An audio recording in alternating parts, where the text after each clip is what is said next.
Assalamualaikum warahmatullahi wabarakatuh. Nama saya Dwijana Pandu Poncoriakti Riantono, NRP 2121 Saya akan mempresentasikan makalah ketika saya analisis faktor individu, pekerjaan, dan perilaku ketika pada kejadian penyakit dekompresi pada nelayan penyelam. Latar belakang. Penyakit dekompresi merupakan kondisi medis yang terjadi akibat pelepasan gelembung gas dalam darah ketika tekanan udara di bawah laut menurun. Penelitian ini bertujuan untuk menganalisis faktor individu, pekerjaan, dan perilaku keselamatan dan kesehatan kerja atau yang disebut K3 yang mempengaruhi kejadian penyakit dekompresi pada nelayan penyelam tradisional di Ambon. Penyakit ini sering terjadi pada nelayan yang menggunakan teknik penyelaman tradisional tanpa peralatan standar yang berisiko tinggi terhadap kesehatan mereka. Faktor-faktor seperti kedalaman dan durasi penyelam, frekuensi penyelaman, serta perilaku K3 termasuk penggunaan alat pelindung diri atau disebut APD, konsumsi air putih, merokok, dan konsumsi alkohol. Semuanya berperan dalam kejadian penyakit dekompresi. Tujuan. Yang pertama yaitu menganalisis faktor risiko individu yang meliputi masa kerja. Yang kedua, menganalisis faktor pekerjaan yang meliputi kedalaman menyelam, lama menyelam, frekuensi menyelam, dan kecepatan naik ke permukaan. Yang ketiga, menganalisis penerapan perilaku ketika yang meliputi konsumsi air putih, penggunaan APD, merokok, dan konsumsi alkohol terhadap kejadian penyakit dekompresi pada nelayan penyelam tradisional di Ambon. Manfaat. Yang pertama yaitu menambah pengetahuan dan wawasan mengenai faktor-faktor yang mempengaruhi penyakit dekompresi pada nelayan penyelam tradisional. Yang kedua, memberikan kontribusi pada literatur ilmiah terkait kesehatan dan keselamatan kerja di bidang kelautan. Batasan masalah. Yang saya membahas materi yang fokus pada penerapan ketika pada bidang penyelam. Konsep dasar ketika dalam bidang penyelam. Penyakit dekompresi adalah kondisi medis yang disebabkan oleh pelepasan gelembung gas dalam darah akibat penurunan tekanan udara di bawah laut.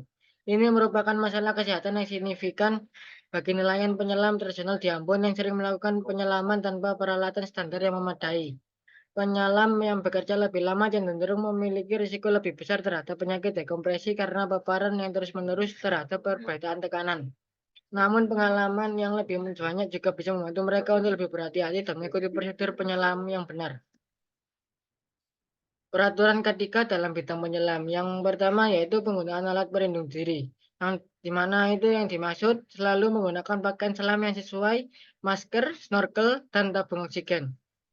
Pastikan semua peralatan telah diperiksa dalam kondisi baik sebelum digunakan. Yang kedua yaitu larangan merokok. Hindari merokok sebelum dan sesudah menyelam karena dapat mempengaruhi fungsi paru-paru dan sirkulasi darah.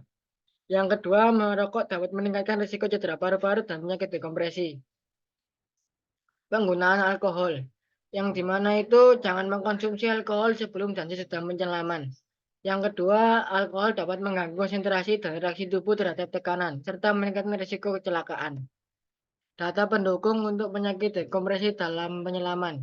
Lama penyelam dan risiko penyakit dekompresi yaitu penelitian ini menunjukkan bahwa ada hubungan signifikan antara lama menyelam dan kejadian penyakit dekompresi. Penyelam yang menyelam lebih dari 2 jam memiliki risiko 9,860 kali lebih besar untuk mengalami kualitas hidup yang buruk dibandingkan dengan yang menyelam kurang dari 2 jam. Peningkatan risiko penyakit dekompresi ini juga menurunkan kualitas hidup penyelam.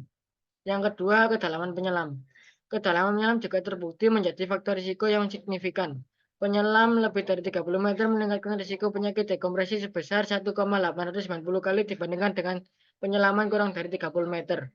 Hal ini disebabkan oleh tekanan yang lebih besar pada kedalaman lebih dalam, yang meningkatkan kemungkinan terbentuknya gelembung gas dalam darah. Yang ketiga yaitu hidrasi dan dehidrasi. Keseimbangan cairan tubuh sangat penting dalam mencegah dekompresi. Penelitian menunjukkan bahwa dehidrasi meningkatkan risiko penyakit dekompresi. Keseimbangan cairan dipengaruhi oleh konsumsi air putih dan pengeluaran cairan akibat aktivitas fisik berat seperti menyelam. Ketidakseimbangan cairan dapat menyebabkan dehidrasi yang secara signifikan mempengaruhi risiko dekompresi. Ini adalah contoh alat pelindung diri pada penyelam. Yang pertama yaitu baju, rompinya, dan oksigen, serta kacamata, dan masker, dan kaki yang buat menyelam. Kesimpulannya, Penelitian ini menunjukkan bahwa kedalaman menyelam, lama menyelam, dan penggunaan alat pelindung diri atau yang disebut APD secara signifikan mempengaruhi kejadian penyakit dekompresi pada nelayan penyelam tradisional di Ambon.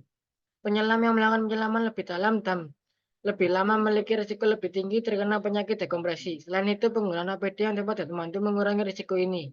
Oleh karena itu, penting bagi nelayan penyelam untuk memperhatikan kedalaman dan durasi penyelaman serta selalu menggunakan APD untuk menjaga keselamatan dan kesehatan mereka. Sekian dari presentasi saya. Wassalamualaikum warahmatullahi wabarakatuh.